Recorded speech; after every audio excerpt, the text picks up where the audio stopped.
나눌 말씀 제목은 성실한 삶과 경의에 찬 눈빛이라는 제목입니다. 경의라는 단어를 아마 들어는 보셨지만 써본 적은 잘 없을 것 같아요. 아주 놀랄 만큼 신비한 일 앞에서 이렇게 느끼는 감정을 경의라고 하는데요. 그래서 경의에 찬 눈빛으로 바라보았다. 뭐 소설 같은 데 나오는 그런 표현이죠. 우리 한번 제목 한번 따라하겠습니다. 성실한 삶과 경의에 찬 눈빛. 기독교 신앙은 일상생활에 대한 성실성을 절대 간과하지 않습니다. 만약에 이것을 별로 뭐 어차피 다 이 지구는 불타 없어질 텐데 뭐 일상이 뭐가 중요 이렇게 이야기하는 것은 절대로 건강한 신앙이 아닙니다. 잘 아는 말, 비록 내일 지구의 종말이 온다 하더라도 나는 오늘 사과나무 한 그루 심겠다. 이게 우리가 흔히 알기로는 스피노자가 한 말로 알지만 실은 그렇지 않고요. 마틴 루터라는 종교개혁자가 제일 먼저 했던 말입니다. 여러분, 우리는 주님만 재림하시면 다 끝난다. 그래서 무슨 이상한 예전에 뭐 다미 선교회 뭐 이런 사람들은 뭐 직장도 다 그만두고 하는데 정작 종교개혁을 일으킨 마틴 루터는요, 내일 종말 와도 오늘 내가 성실하게 사과나무 심는 것이 신앙이다. 이렇게 이야기한 것이 기독교입니다. 하지만 동시에 기독교 신앙은요, 그것을 무엇이라고 정의하든지 상관없이 신앙의 근본에 강력하게 기적이라는 것이 근거하고 있습니다. 우리의 믿음은 다 예수 그리스도와 관련된 것인데 예수 그리스도는 탄생으로부터 죽으심까지 부활까지 모든 것이 기적으로 점철되어 있습니다. 마태, 마가, 누가복음 이 세 복음서에서는 각각 예수님이 행하신 기적이 20차례 이상씩 다 기록이 되어 있고요. 그 당시 예수님에 대해서 가장 극렬하게 공격하고 반대하던 사람들도 기적을 일으키지도 않은 주제에 사기쳤다라고 하는 사람이 아무도 없었고, 네가 일으킨 기적은 하나님의 힘이 아니라 마귀의 힘을 빌어서 한 것이다라고 공격한 것을 보아서 예수님이 일으키신 모든 기적들은 이렇게 부인할 수 없는 것이었음을 알고 있습니다. 하지만 우리가 살고 있는 이 시대는 과학적인 사고방식, 논리, 또 이성 이런 거 강조하면서 기적의 가능성에 대해서는 점점 부정하고 아예 전면적으로 부정하고요. 과학이 신앙을 향해서 훈수를 뚠니다. 너 신앙, 너 위험하지 않으려고 하면, 나한테 잘못 보이지 않으려고 하면 일상에서 적용할 수 있는 윤리 정도의 차원에서 머무르면 돼. 그러면 공존하는데 아무 문제 없어. 그런데 자꾸 뭐 기적이랄지 이런 이야기 하지 마. 실없이 되고 촌스러워 보이고 사기가 되는 거야 라고 훈수하고 있습니다. 그리고 그 과학의 입장에서는 그렇게밖에 말할 수 없다라고 흔히 생각할 수 있습니다. 왜냐하면 과학이라는 것은 볼 수 있는 것, 또 수치로 측정할 수 있는 것만을 대상으로 한다라고 알고 있기 때문입니다. 그래서 볼 수 없는 것, 수치로 측정할 수 없는 것은 점점 부정당할 수밖에 없고, 그러니 과학적인 사람이라고 하면 하나님에 대해서는 여러분 부정하는 게 당연하고, 신앙에 대해서도 이건 논할, 연구할 가치가 없다라고 쉽게 말하게 됩니다. 왜? 보이지 않으니까. 왜? 측정할 수 없으니까. 하지만 과학마저도요, 조금 더 깊이 들여다보면 이것이 신앙의 반대 개념이나 혹은 이것이 명확하게 모순을 없애고 명확하게 정립될 수 있는 부분이 아니라는 사실을 알게 됩니다. 제가 과학을 워낙 못하고 수학을 못하니까 제가 알고 있는 정도면 다 알고 있으리라고 생각해서 이야기합니다. 옛날에 우리 과학 시간에 물질의 최소 단위는 원자라고 배웠고요. 이 원자라는 것은 핵하고 전자로 구성되어서 중심에 핵이 있고 전자가 돈다. 이건 다 아시죠? 그죠? 들으셨죠? 화면 한번 띄워주실래요? 이게 이제 물질의 최소 단위다 이랬는데, 뭐랄까요? 이 중간에 있는 핵도 더 연구해 보니까 하나가 아니라 양성자하고 중성자가 이렇게 막 섞여 있다. 이렇게 됐고요. 조금 더 요즘은 이 양성자, 중성자도 또 깨보니까 쿼크라는 또 입자로 들어가더라. 여기까지는 과학의 이야기인데요. 제가 어떤 저명하고 믿을 만한 사람의 책을 읽어봤더니 지금 연구 단계는요, 이 쿼크까지 쪼개서 또 들어가 봤다는 것입니다. 또 들어가고 또 들어가 본 결과, 여러분, 쿼크를 쪼개서 더 들어가 보니까 보이지도 않고 측정할 수 없는 상태로까지 쪼개지더라는 것입니다. 뭐가 있어서 들어가서, 볼 수 있어서 들어갔고 측정할 수 있어서 들어갔는데, 그걸 더 쪼개보니 볼 수도 없고 측정할 수도 없는 단계까지 들어가더라는 것입니다. 이러면은 과학이 뭐 보이는 거 측정할 수 있는 거 대상이라고 했는데 그 자체가 성립이 안 되는 것입니다. 하나님이 무에서 유를 만들었다고 했는데 유를 막 파보니까 무가 나오더라는 겁니다. 하나님 말씀이 맞다는 뜻이잖아요. 여기 전자 있죠. 전자가 삥삥 돌아가는 것처럼 돼 있잖아요. 그죠? 전자에 대해서도 여러분, 유명한 물리학자, 아마 올해 영화가 개봉된다고 하니까 제가 이름 이야기한 거 여러분 다 이제 앞으로는 알게 될 건데요. 로버트 오펜하이머라는 사람, 누구냐고 하면 일본에 떨어진 핵폭탄을 개발한 사람인데요. 이 사람이 이 전자, 삥삥삥삥 돌아가는 전자에 대해서 이런 말을 했습니다. 재밌습니다. 한번 들어보십시오. 만약 전자의 위치가 언제나 같은 곳인지 물어본다면 그렇지 않다고 답해야 한다. 그리고 반대로 전자의 위치가 시간에 따라 변하느냐고 물어본다면 그렇지 않다고 대답해야 한다. 만약 전자가 정지 상태인지를 묻는다고 하면 그렇지 않다고 말해야 한다. 그리고 반대로 전자가 움직이고 있느냐고 묻는다면 그렇지 않다고 말해야 한다. 무슨 말입니까? 여러분, 사실 이거는 과학적인 말이라기보다는 약간 신학적인 말 같아 보이지 않지 않습니까? 한번 생각해 보십시오. 신학에서 너무 중요한 주제인 삼위일체에 대해서 한번 이야기해 보십시다. 하나님은 한 분이냐고 물어본다고 하면 그렇지 않다라고 이야기해야 된다. 왜냐하면 삼위시니까요. 그럼 하나님은 세 분이 있느냐고 이야기한다고 하면 그렇지 않다고 이야기해야 된다. 왜냐하면 하나이시니까요. 사실은 물질도요, 들어가 보면 이게 명확하게 볼 수 있는 것도 측정할 수 있는 것도 아니고, 그것에 대한 존재도요, 설명하려고 하면 모순이 없어지는 게 아니라 더 모순이 많아지는, 사실은 하나님이 지었기 때문에 하나님의 성품이 삼위일체처럼 사실은 설명하기 힘든 영역이 있는 것이 실제입니다. 이 때문에 아주 뛰어난 과학자가 되면 신앙은 완벽하게 버리게 되냐? 그게 아닙니다. 차라리 성숙한 과학자, 그러니까 실력도 뛰어나지만 인격도 갖추어진 과학자는요, 과학과 신앙을 명백하게 분리하고 대척점에 두는 양자택일의 주제로 삼는 것이 아니라 도리어 양자합일의 주제로 삼게 되는 경우를 도리어 더 보게 됩니다.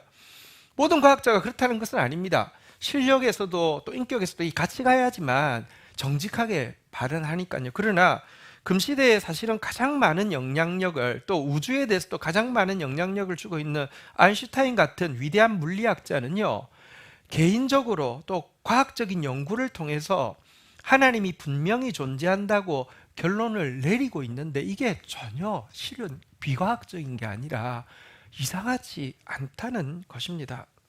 가장 과학적이면서 가장 신앙적이 되는 것이 모순이 아니라 자연스러울 수 있다는 말입니다. 왜 그러냐고 하면 이런 것 같아요. 과학이라는 것은 하나님이 만들어 놓으신 피조 세계를 이해하는 눈 같습니다. 그럼 신앙은 무엇이냐고 하면요, 이 피조 세계를 만드신 하나님을 이해하는 눈이 신앙입니다. 그래서 이게 사실은 전혀 다른 게 아니라, 양자 중에서 하나만 택해야 되는 게 아니라 양자가 합일해야지만 더 온전한 그림을 볼 수 있다는 것입니다. 이 때문에 올바른 신자는 누구보다도 이성적인 사고방식을 가져야 합니다. 왜냐하면 이 세상을 보면 너무 정교하게 이성적으로 과학적으로 돌아가고 있기 때문이죠. 그러면서도 누구보다도 기적과 신비에 대해서 열려있는 사람이 되어야 합니다. 왜냐하면 하나님은 정말 그 존재 자체가 기적이고 신비이시기 때문에 그렇습니다. 건강한 기독교 신앙은 세상 다른 어떤 종교의 가르침보다 일상에서의 성실을 도전합니다. 성경에 보면 인내하라고 하는 가르침이 얼마나 많고요, 일상 가운데서 하나님을 신뢰함으로 참으라는 가르침들로 점철되어 있습니다. 하지만 동시에 성경은요, 일상에 대한 성실에만 머무르지 않고 초월에 대한 경의를 놓지 않도록 계속 자극하고요, 각성시키고요, 잊어버릴 만하면 또 이렇게 불쑥 말을 걸고 하는 것임도 보게 됩니다. 그리고 이와 같은 일상에서의 성실과 이 초월하는 세계에 대한 경의가 양자합일되어지는 것은 우리 신자 개개인만을 위해서 필요한 것이 아니라 이 시대의 부름이기도 한 것을 기억할 필요가 있습니다. 한때 이 세계는 종교가 다스리는 시대가 있었습니다. 모든 것이 종교였고요, 종교가 종교 재판으로 세상을 다스리는 때가 있었습니다. 그것은 너무나 많은 부작용 가운데 종식되었고 종식되어야 마땅했습니다. 그리고 이 종교의 시대가 종식되어지고 나자 이성이 다스리는 시대가 되었습니다. 사람들은 제일 처음에는 살만하다고 했습니다. 종교의 폭압으로부터 숨도 제대로 못 쉬게 만드는 이 무시무시한 공포로부터 벗어나서 르네상스가 되고, 와, 이제 살만해, 계몽주의가 나오면서 야, 세상은 좋아질 거야, 이런 생각을 가지게 되었습니다. 지금은 그 이성의 시대에 최첨단을 달리고 있는 것 같습니다. 그런데 한번 생각해 보십시오. 이성이 이렇게 발달되어진 시대에 우리가 만들어 놓은 사회의 꼴은, 이렇게 이성적인 사람들이 세운 선택한 나라의 꼴과 사회의 꼴이 얼마나 비이성적일 수 있고 얼마나 무시무시하게 무지하고 망가질 수 있는지를 우리가 보면서 이성의 시대의 한계와 절망을 많이 느끼고 있고요, 이성의 시대가 곧 종식될 수밖에 없다는 것을 다 함께 많이 이야기하고 있습니다. 자, 이제 종교의 시대가 끝이 나고 이성의 시대가 끝이 난다고 하면 어떤 시대가 찾아온다고 생각하십니까? 미래학자가 아니더라도 수많은 사람들이 이야기합니다. 이제는 과학과 신앙, 이성과 기적, 일상과 초월이 함께하는 새로운 시대, 영성의 시대로 나아갈 수밖에 없고 나아가게 될 것이다 라고 이야기합니다. 여러분, 4차 산업혁명, AI, 솔직히는 깜짝깜짝 놀랄 만한 뉴스들을 들으면서 또 아마 저희보다는 더 피부에 느끼고 있을 것이고 금방 또 올 것입니다. AI가 그림을 그려도 1등도 하고요, AI가 막 작곡도 하고요, AI가 막 소설도 쓰고요. 이런 시대에 우리가 살아남을 수 있을까, 혹은 그 끝이 어떻게 될까 생각하는데요, 그렇지만 도리어 이 AI로 대표되어지는 4차 산업혁명 시대가 영성의 시대를 열 것이라고 이야기합니다. 왜냐하면 다른 것은 다 AI가 할 수 있지만 진짜 하나님과의 관계, 종교는요, 흉내 낼 수 있고 의식도 아마 AI가 설교도 할 수 있대요. 설교 원고 잘하는 사람 그거 다 입력시켜서 하면은 목소리 톤부터 시작 다 할 수 있어요. 근데 진짜 종교가 아니라 영성은 불가능한 거예요. 영성의 시대가 될 것이고, 사람들은 신자인 우리를 향해서 진짜 기독교가 무엇인지 보여달라고 요구하는 시대가 될 것이다 라고 말하는 것이 그 이유입니다. 오늘 한 본문을 보려고 하는데요, 이 본문에는 이성과 기적이 만나고 일상과 초월이 통합되어짐으로 말미암아 이전에는 종교 생활을 했을 수 있지만 훌륭한 종교 생활을 했다고 하며 이제부터는 진정한 영성으로 들어간 한 이야기를 보려고 합니다. 이 이야기에서 우리가 정말 성실한 삶과 경의에 찬 눈빛이 회복되어지기를 소원하는 마음 담아서 본문으로 들어가 보도록 하겠습니다. 우리 제목을 한 번만 더 같이 읽고 시작하도록 하겠습니다. 한번 따라하겠습니다. 성실한 삶과 경의에 찬 눈빛. 우리 옆 사람 축복합시다. 성실한 삶과 경의에 찬 눈빛의 사람 되기를 축복합니다. 아멘. 이제 반짝반짝. 네. 자, 누가복음 1장 5절 6절 교독하고 시작하도록 하겠습니다. 유다 왕 헤롯 때에 아비야 반열에 제사장 한 사람이 있었으니 이름은 사가랴요, 그의 아내는 아론의 자손이니 이름은 엘리사벳이라. 6절 같이 읽겠습니다. 시작. 이 두 사람이 하나님 앞에 의인이니 주의 모든 계명과 규례대로 흠이 없이 행하더라. 본문의 6절에 보면 한 부부의 이름이 나옵니다. 따라하겠습니다. 사가랴, 엘리사벳. 어떤 사람이라고 6절에서 이야기합니까? 하나님 앞에서 의인이다. 다시 말하면 하나님이 인정해 주는 의인이라는 것입니다. 주의 모든 계명과 규례에 흠이 없이 행하는 자다라고 이야기했습니다. 흠이 없다는 단어는 종교적인 용어입니다. 제사 드릴 때 흠 없는 것을 해야 되는데요. 그는 하나님 앞에 신학적인 표현으로 하면 자신의 몸을 흠없이 산 제물로 드리는 진정한 예배자다, 이렇게도 표현할 수 있겠습니다. 하나님 앞에서 의인이고 하나님 앞에서 예배자인 이 부부의 이름이 나왔는데요. 자, 하지만 이렇게 훌륭한 신앙생활을 하는 그들에게도 고통이 있었음을 알게 됩니다. 7절 한번 볼까요? 같이 한번 읽도록 하겠습니다. 시작. 엘리사벳이 잉태를 못함으로 그들에게 자식이 없고 두 사람이 나이가 많더라. 이들에게 아주 큰 고통이 있습니다. 오래 지속되어 온 고통이고요. 이제는 해결의 가능성조차 없는 고통이 하나 있었습니다. 그것은 자식이 없다는 것이었습니다. 여러분, 자식이 없다는 것은 인간적으로도 외롭고 아쉬운 문제인 것은 맞습니다. 하지만 구약 시대에 자식이 없다는 것은 좀 다른 개념입니다. 구약에서는 계속 족보를 이야기하는 게 그 족보를 통해서 예수에게까지 이어져야지 그게 영생의 개념으로 이렇게 설명을 하고 있기 때문에 자식은 중요합니다. 특별히 일반인도 아니고 제사장은 더 합니다. 제사장은 율법책 중에서 이 제사장의 교과서라고 하는 게 레위기라고 할 수 있는데요. 레위기에 보면 자식 없이 죽는 것은 어떤 특정한 죄에 대한 하나님의 심판으로 기록되어 있습니다. 이 때문에 이들은요, 그냥 인간적으로 외롭다, 아쉽다가 아니라 평생 주님을 의롭게 예배자로서 섬기면서도 마음속에 깊이 고통이 있습니다. 내가 무언가 하나님 앞에서 나도 모르는 범죄를 하고 있는 것은 아닐까? 하나님이 나에 대해서 무언가 지금 굉장히 속상해하시고 이렇게 분노하고 있는 것은 아닐까? 해결되어지지 않는 문제를 가지고 살고 있었다는 것입니다. 하지만 이런 문제 고민에도 불구하고 다시 이야기합니다.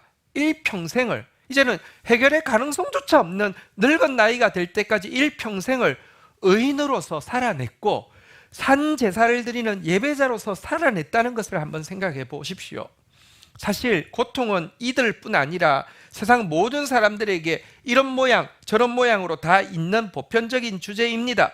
하지만 이런 고통들이 있다고 해서 의인이 됩니까? 이런 고통들이 있다고 해서 예배자가 됩니까? 아니요. 이런 고통들이 이제 더 이상 나도 의롭게 안 살래, 나도 마음대로 살래라고 하거나 이제 더 이상 하나님 예배하지 않을래, 하나님 떠날래 하기가 훨씬 더 쉽습니다.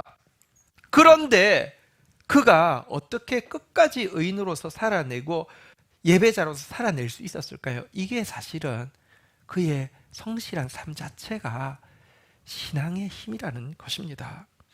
여러분, 신앙이 좋다고 고난이 면제되는 것은 아닙니다.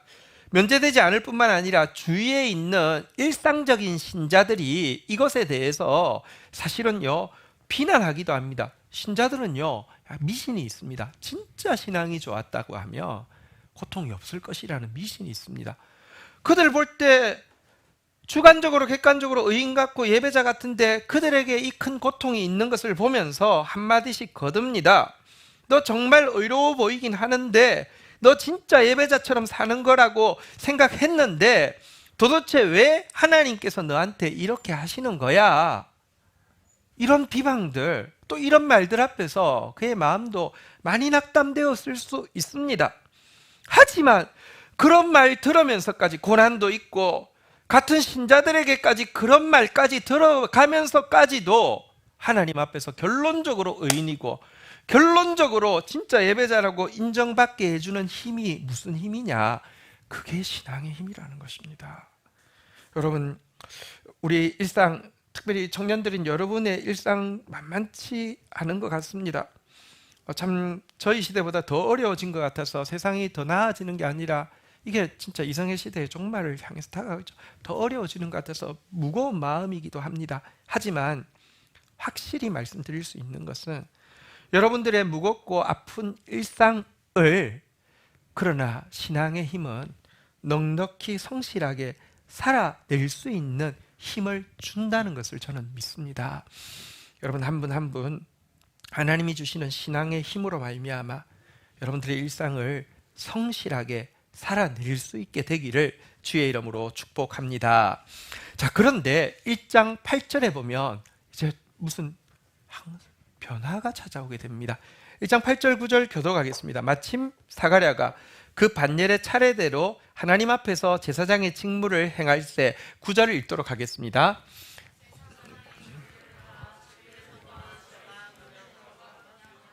네, 자 여기 보니까 사가랴가 제사장 직무를 행할 때 제비를 뽑아서 성전에 들어가서 분향하는 일을 맡게 되었다 이렇게 되어 있는데 좀 설명을 드리겠습니다.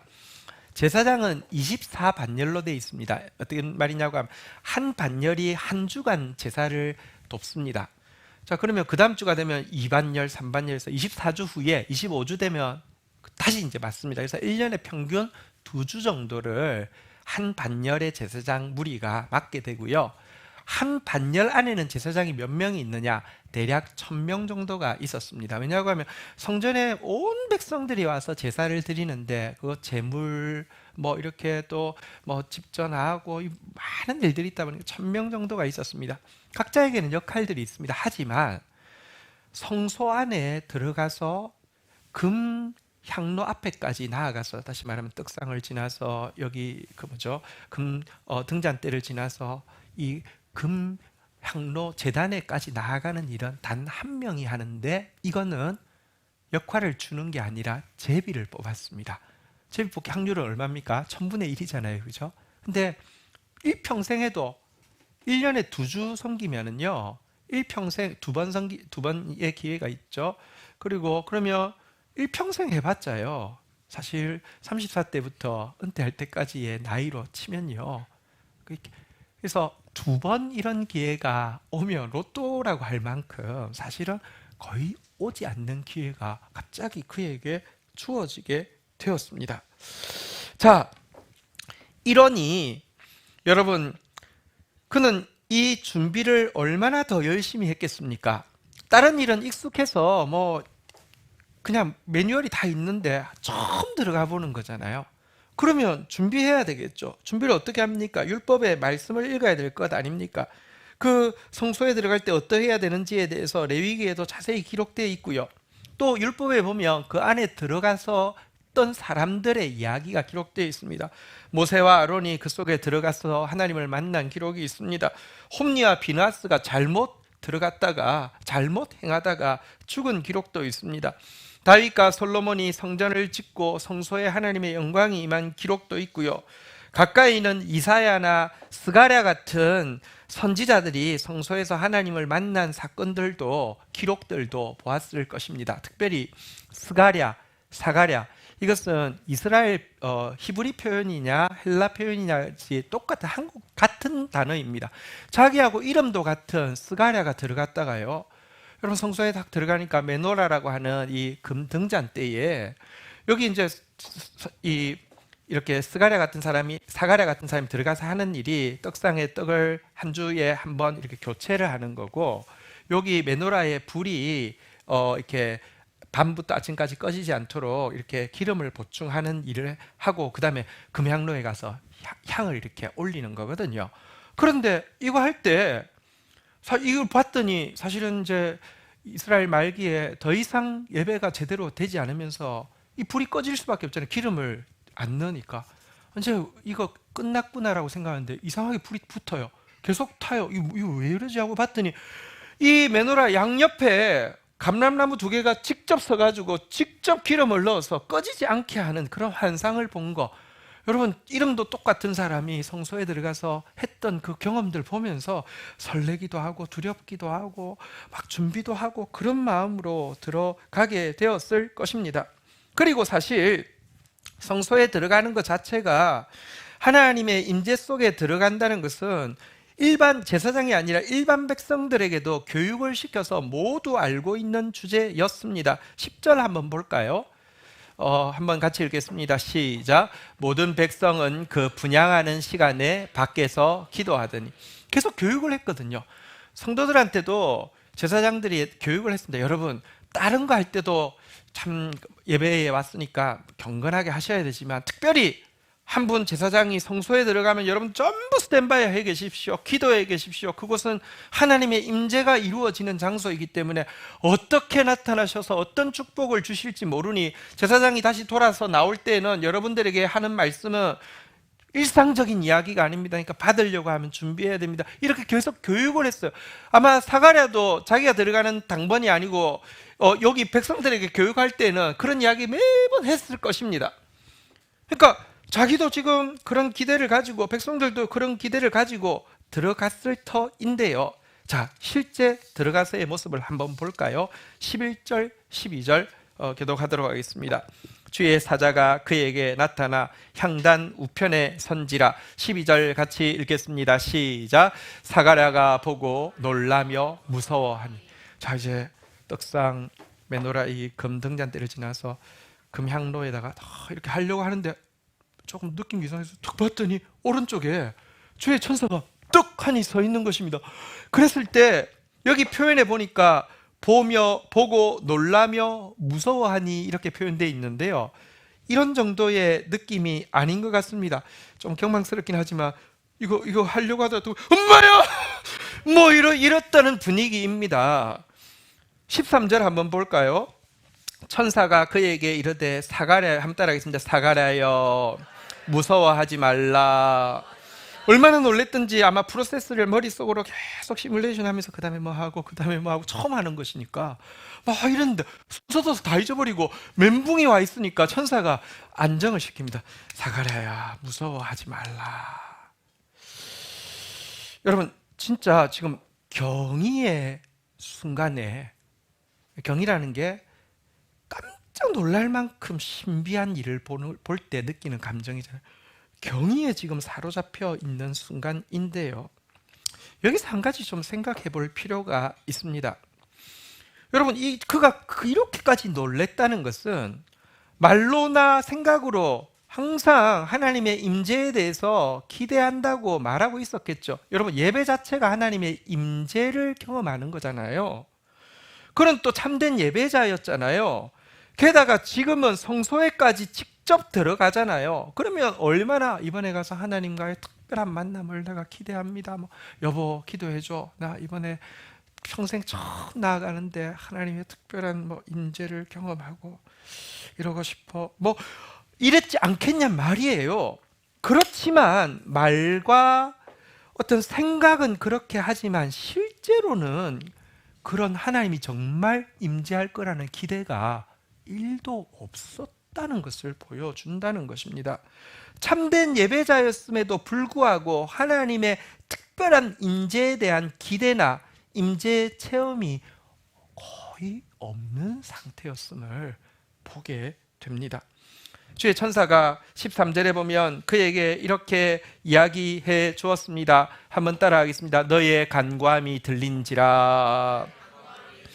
평생 하나님 앞에 기도하는 사람이었는데 그 기도가 이제 들렸다라고 이야기하면서 너에게 아들이 태어날 것이다 이렇게 이야기해 주고 있습니다. 그리고는요 이어지는 14절에 보면 이렇게 이야기합니다. 같이 한번 읽겠습니다. 시작. 너도 기뻐하고 즐거워할 것이요 많은 사람도 그의 태어남을 기뻐할. 그리고 아이가 태어나면 너는 기뻐하고 즐거워할 것이다. 너뿐 아니라 모든 사람들이 기뻐하고 즐거워할 것이다 이렇게 이야기했습니다.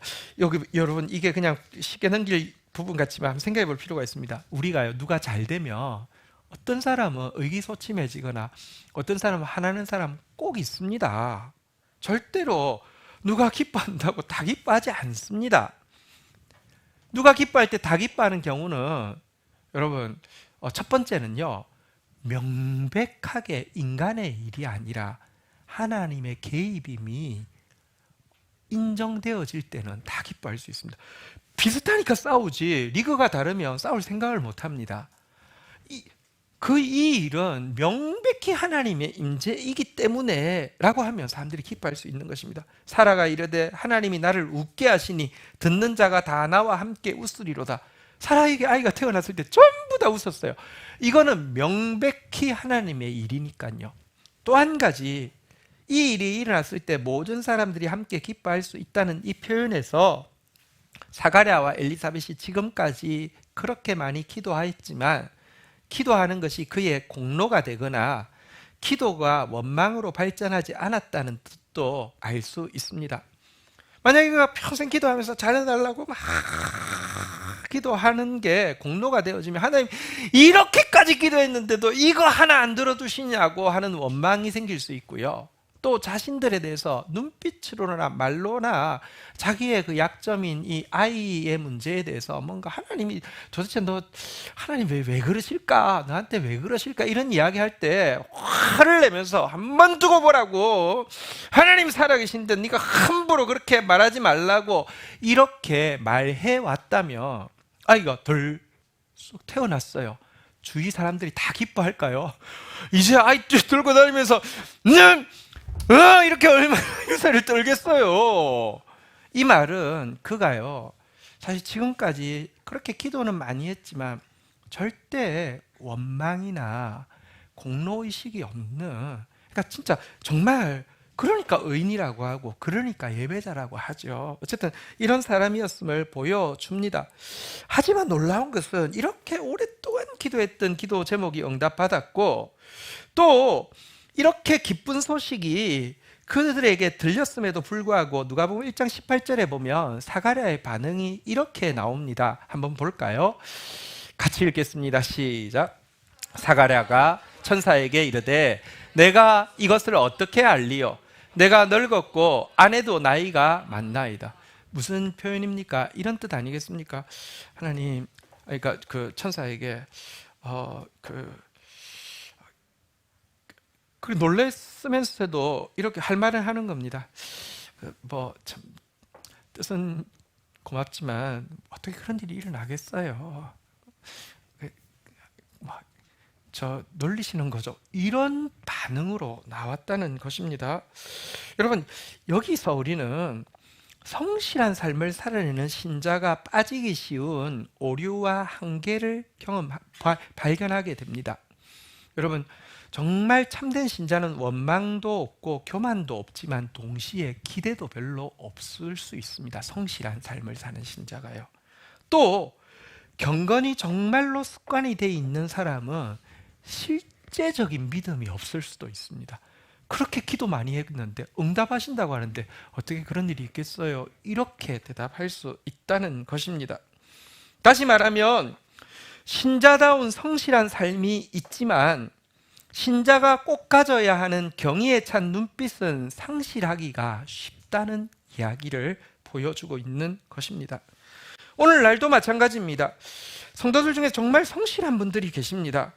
의롭게 살기 위해서 몸부림치고 예배자로 살기 위해서 몸부림치고 고통 속에서도 원망도 없고 교만도 없는 참 좋은 신자들이 있는데, 그렇지만 하나님의 임재에 대한 기대와 하나님이 역사하시는 일에 대한 믿음이 거의 없어진 상태에서도 성실하게 신앙생활을 하는 사람들 많다는 것입니다. 성실한 삶은 있지만 경의에 찬 눈빛은 다 잃어버렸다는 것입니다. 그러자 이 천사가 가만히 넘어가지 않았습니다. 사가랴에게 말했습니다. 사가랴야, 너는 이 일이 이루어질 때까지 말 못하는 자가 되게 될 것이다 라고 이야기했습니다. 그리고는 갑자기 말문이 컥 막혔습니다. 아이가 태어나려고 하면 최소한 9개월은 필요한데요, 9개월 동안 사가랴는 아무 말도 할 수 없게 되었습니다. 제사장이기 때문에 나가면 백성들에게 축복의 말을 하거든요. 제가 예배 마칠 때 축도하는 것도 그 사실 제사장이 하는 행동이잖아요. 그때부터 시작해서 아무 말도 못하게 되었습니다. 9개월 동안 아무 말을 못하는 시간 동안 그는 자신의 삶을 돌아볼 수밖에 없었을 것입니다. 긴 평생을 하나님을 성실하게 섬긴 것은 좋지만 하나님을 향한 경외감의 눈빛은 사라져버렸던 그의 삶을 돌아보고 부끄러웠을 것이고, 또 말을 못하기 때문에 생각이 깊어지는데 지나온 시간들을 하나하나 되돌아보며 그 일상의 한순간순간에서도 사실은 오늘의 이 일을 위해서 준비하고 계셨던 하나님의 사인들을 경험하면서 경의가 회복되어졌을 것이고요. 결국은 약속대로 아이가 태어나서 그 아이의 이름을 그냥 사가랴니까 사가랴 2세라고 지으려고 하는 거를 서판에다가 천사가 이야기한 대로 요한이라고 딱 하자 입이 뻑 뚫렸을 때, 여러분 그때 그의 그 경이감은 극치에 달하게 되었을 것입니다. 사가랴가 임종 전에 그의 일생을 회고할 때에 여러분 한순간만 떠올리라고 하면 금향로 앞에서 그 섰던 짧은 시간, 그 천사와의 짧은 만남은 다른 어떤 것과 비교할 수 없는 소중한 시간이라고 회고할 것이 틀림없습니다. 그리고 그것을 회고할 때 그의 눈빛은 깊어지고 다시 한번 그의 눈빛은 경이로 차올랐을 것입니다. 이 말이 과거에 그의 이전의 삶이 가치 없다는 말이 전혀 아닙니다. 성실하게 살아낸 이전의 삶이 있었기에 하나님이 너의 기도를 들으셨다라고 이야기하고 은총을 주신 것 맞습니다. 하지만 그럼에도 그 금양로 앞에서의 짧은 임재가 그에게 준 변화는 너무나도 놀라운 것임을 부인할 수 없기에 한순간만 뽑으라고 하면 그 순간을 뽑았을 것입니다. 그 전과 후는 너무 달랐기 때문에 그렇습니다. 여러분, 그런데 사가랴가 경험했던 바로 이 체험을 예수님은 모든 제자에게 주기를 원하셨습니다. 그의 제자들 중에서 성실하게 영생의 말씀이 주께 있사오니 우리가 누구에게를 가오리까 떠나지 않는 제자들에게 예수님이 말씀하셨습니다. 그의 성실을 귀히 보시고 이제 너희들에게 오래전 선지자들이 꿈꾸어온 그 놀라운 경이로운 일이 눈앞에 펼쳐지게 될 것이다. 선지자들이 예언한 찬란한 새 아침이 도래할 것이다. 그러니 기도하라고 이야기하셨습니다. 사실 찬송가에 있어서 가사로는 우리가 알지만 한번 가사의 내용을 생각해 보십시오. 너무 경이로운 가사입니다. 시온의 영광이 빛나는 아침, 어둡던 이 땅이 밝아오네. 슬픔과 애통이 기쁨이 되니 시온의 영광이 비춰오네. 시온의 영광이 빛나는 아침, 매였던 종들이 돌아오네. 오래전 선지자 꿈꾸던 복을 만민이 다 같이 누리겠네. 보아라, 광야에 화초가 피고 말랐던 시냇물 흘러오네. 이 산과 저 산이 마주쳐 울려 주 예수恩총을 찬양하네. 땅들아 바다야 많은 섬들아 찬양을 주님께 드리어라. 싸움과 죄악의 참혹한 땅에 찬송이 하늘에 사무치네. 너무 놀라운 일이 실제할 것에 대한 찬양 아닙니까? 사실 이 말씀 붙잡고 기도하던 제자들에게 성령이 강림했습니다. 강림한 순간은 찰나였습니다. 하지만 그 순간을 거치자 그들은 결코 이전과 같은 삶을 살 수 없게 되었고요. 그들이 사는 세상도 그 전과 후가 완전히 달라지는 세상이 되게 되었습니다. 이 내용을 잘 표현해 줄 수 있는 아름다운 찬양을, 그 영어 찬양을 하나 발견하게 되었습니다. 그래서 번역을 하게 되었는데요. 일단 지난주도 새 곡을 하나 이제 주셔서 번역을 했는데 이번에도 또 새 곡이 하나 이제 번역이 되어서 두 주 연속으로 이렇게 번역하는 건 쉽지 않거든요. 사실 이 대부흥의 때에 보면 그런 일이 있더라고요. 이렇게 하나님 부흥을 하기 전에 꼭 찬양이 막 쏟아지는 때가 있어요. 이게 꼭 같이 간다고 했어요. 그래서 저도 이게 무슨 일인가 이런 생각도 하고요. 또 한 가지는 우리 우리 청년부 찬양팀, 또 우리 최이서 전사님 비롯해 가지고 우리 교육자들 존경합니다. 사실은 이게 어제 오후에 이 내용을 주었는데 그 악보도 나오고 노래도 완벽하게 부를 수 있다는 것은 놀라운 일이 아닐 수 없는데요. 가사를 아까 우리 주보에도 나와 있지만 제가 한번 읽어드리겠습니다. 순간의 임재함도 한 번의 만지심에도 모두 잠잠해지고 주님 앞에 나섭니다. 당신을 원합니다. 다른 건 없습니다. 내 전부를 들여서 주만 위해 살렵니다. 주의 성령 임하소서. 하늘과 땅 흔드소서. 다시 한번 강림하시옵소서. 성령 하나님, 이제 마음 활짝 열고 주 기다립니다. 더 깊이 원합니다. 당신 앞에 나섭니다. 소멸의 불, 생명의 힘, 이전같이 살지 않게 다시 한번 강림하시옵소서. 주의 길 그 보좌 여기 예비하니 왕으로 임하사 통치하옵소서. 주의 성령 임하소서. 하늘과 땅 흔드소서. 다시 한번 강림하시옵소서. 성령 하나님. 말씀을 맺겠습니다. 오늘 내용을 결론 지으면서 한 단어가 기억나게 하고 싶어서, 왜냐하면 결국 내용은 다 잊어버리기가 쉽거든요. 한 단어로 그 성실한 삶과 또 경의에 찬 눈빛을 한 단어로 좀 소개하고 싶어서 영어 단어 하나를 소개해 드리겠습니다. 영화 포스터 한번 띄워주시죠. 여기 뭐라 써놨죠? 한번 따라하겠습니다. 세렌디피티. 예, 발음은 제가 별로 좋지는 않지만 어쨌든 한번 따라하겠습니다. 세렌디피티. 영화 포스터이고요.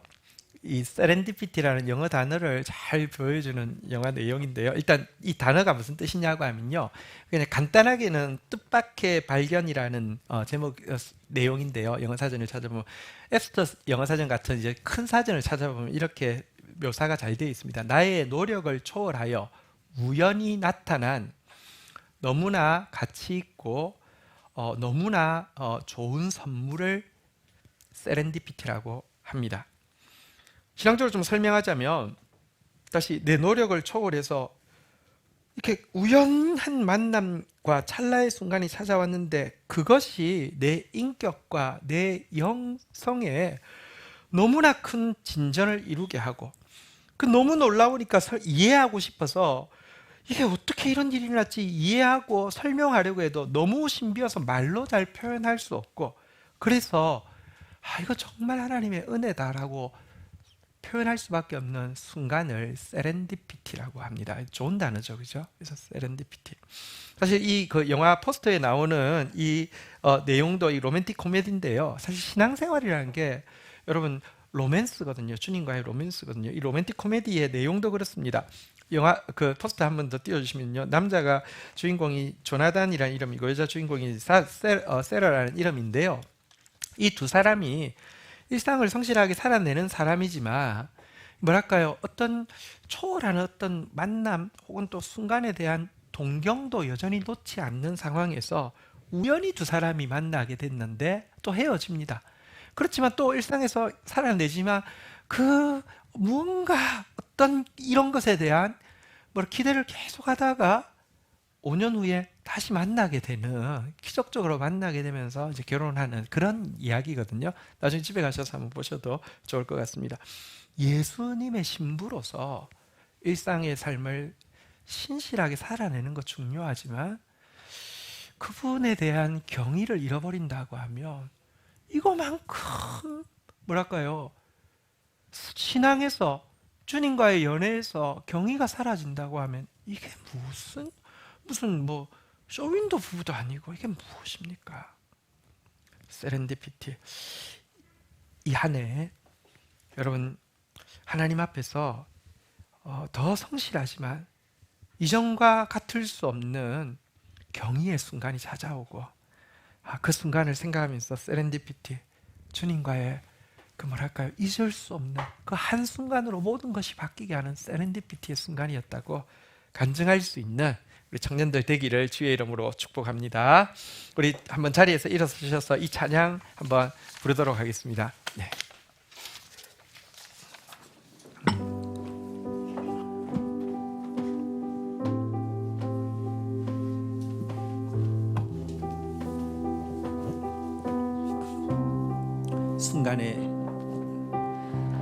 순간의 임재함도 한 번만 지심에도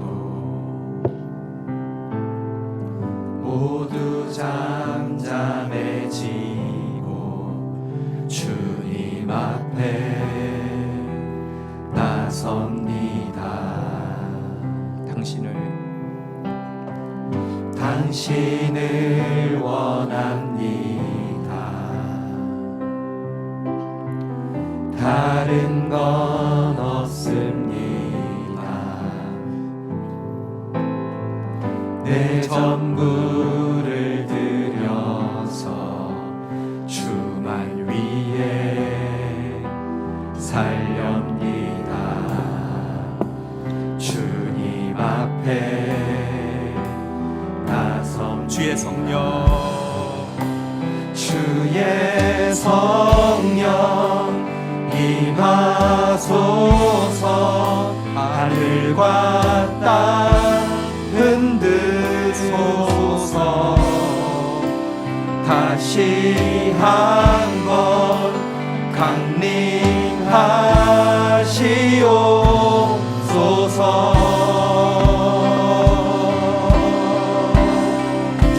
성령 하나님,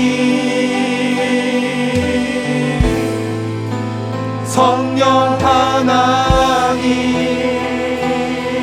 이제 마음 활짝 열고, 이제 마음 활짝 열고 주 기다립니다. 더 깊이 원합니다. 당신 앞에 나섭니다. 주님 앞에 나섭니다. 주의 성령 임하소서.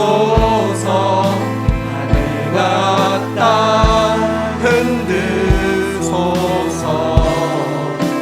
다시 한번 강림하시옵소서. 소멸의 물, 소멸의 물, 생명의 힘, 이전같이 살지 않게 다시 한번 강림하시옵소서.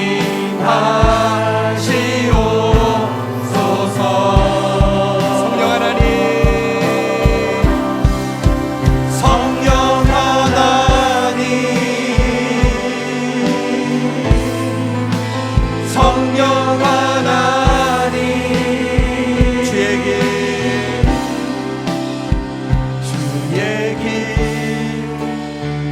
그 보좌 여기에 비하니 왕으로 임하사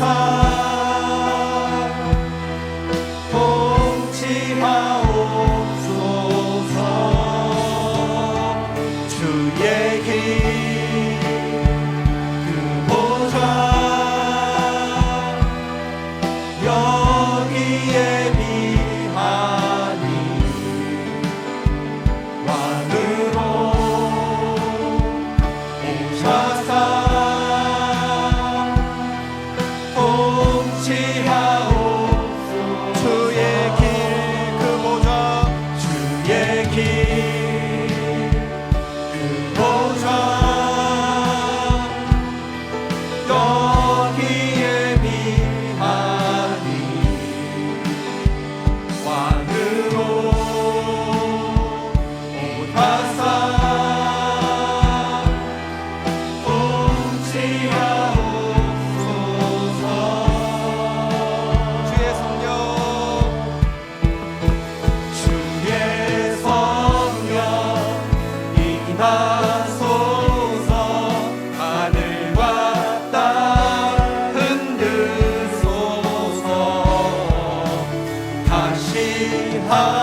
우리 시간 같이 한번 자리에서 일어서시겠습니다.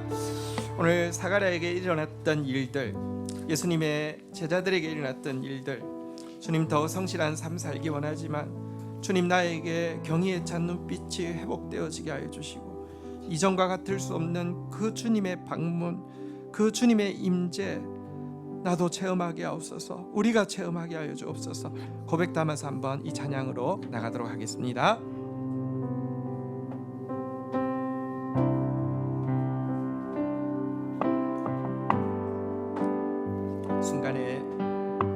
순간에 임재함도 한 번 만지심에도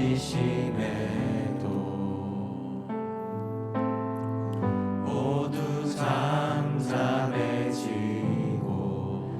주님 앞에 나섭니다.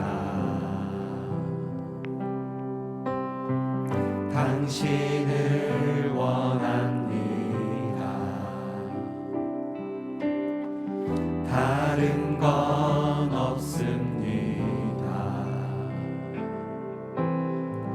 내 전부를 드려서 주만 위해 살렵니다. 주님 앞에 나섭니다. 주의 성령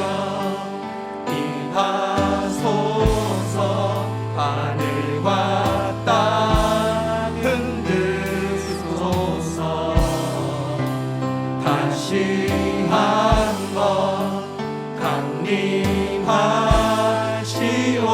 강림하시옵소서. 성령 하나님,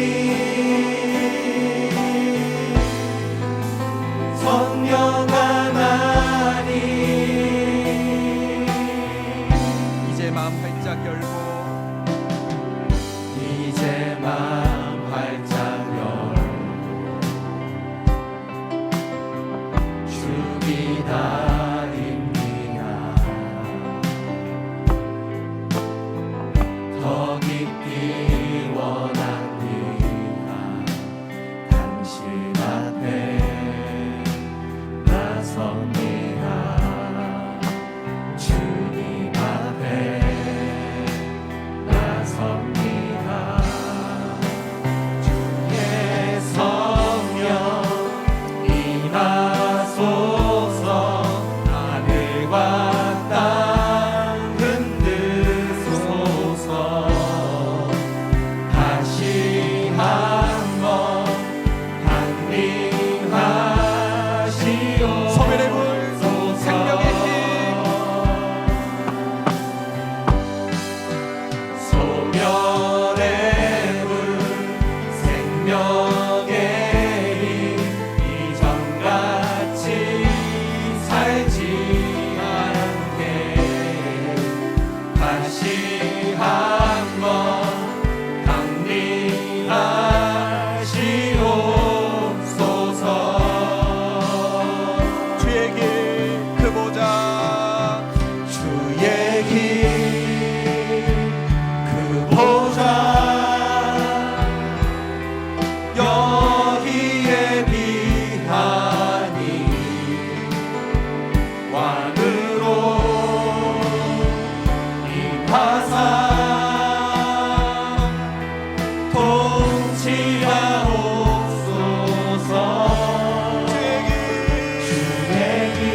감사합니다. 이 시간 우리 주님이 우리에게 찾아오실 수 있는 길을 닦읍시다. 주님이 머무르실 수 있는 공간을 만드십시다. 성실하게 살아낼 수 있는 힘을 주신 주님 감사합니다. 그러나 그것이 다가 아닙니다. 주님의 기적이, 주님의 초월이, 그것을 바라보는 우리의 경의의 눈빛이 신앙의 핵심입니다. 함께 해야 합니다. 하나님, 이 한 해 나에게 세렌디피티의 사모함과 세렌디피티의 그 빛나는 그런 회복이, 이전과 같을 수 없는 삶의 회복이 있도록, 신앙의 회복이 있도록 은혜를 더하여 주옵소서. 우리 다 함께 주의 이름 고백하며 기도하는 시간 가지도록 하겠습니다. 같이 기도하시겠습니다. 하나님 감사합니다. 지금까지 우리의 신앙, 우리의 예배가 지켜진 것도 분명한 주님의 은혜고 분명한 주님의 힘임을 고백합니다. 그러나 하나님 앞에서 겸손하게 또 원망 없이 감사하면서 살아내는 것이 하나님을 향한 기대를 맡게 하고, 하나님 앞에서 가지고 있는 신앙적인 경건한 습관이 하나님의 역사에 대한 실질적인 믿음을 맡고 있을 수 있음도 오늘 깨닫게 됩니다. 하나님, 사가랴가 그전과 같을 수 없는 그 놀라운 순간을 경험했던 것처럼, 제자들이 그전과 결코 같을 수 없는 그 놀라운 순간을 경험했던 것처럼 우리에게도 그와 같은 일을 이루기를 원하시고, 이 시대가 그와 같은 신자들을 간절히 기대하고 있는 이때에 하나님, 정말 사랑하는 성도들에게 이 한 해 세렌디피티에 하나님과의 그 기이하고 놀라운 만남이 새롭게 놀랍게 풍성하게 찾아오는 한 해가 되어지도록 축사하여 주옵소서. 예수 그리스도의 이름으로 기도 올립니다. 아멘.